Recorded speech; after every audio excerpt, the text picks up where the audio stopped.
ایک نیک آدمی شادی کے بعد بیوی کو لے کر اپنے گھر لوٹ رہا تھا۔ راستے میں سمندر عبور کرنا پڑتا تھا۔ آدمی نے ایک کشتی کا انتظام کیا اور دونوں سمندر عبور کرنے لگے۔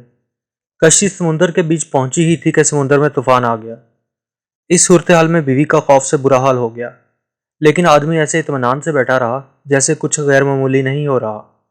یہ دیکھ کر بیوی کو حیرت ہوئی۔ وہ غصے سے بولی، آپ کو نظر نہیں آ رہا؟ طوفان کشتی کو ڈبونے لگا ہے، ہماری موت سر پہ ہے اور آپ اطمینان سے بیٹھے ہیں۔ یہ سنتے ہی خاوند نے اپنی تلوار نکالی اور بیوی کی شاہ رگ پہ رکھ دی۔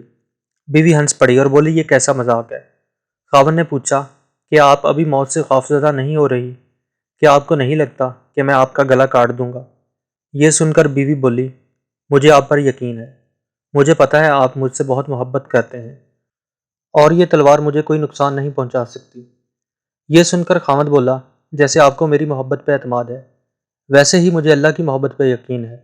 یہ طوفان بھی اللہ کے ہاتھ میں ہے، وہ چاہے تو روک لے، چاہے تو ہماری کشتی ڈبو کر بھی ہمیں بچا لے۔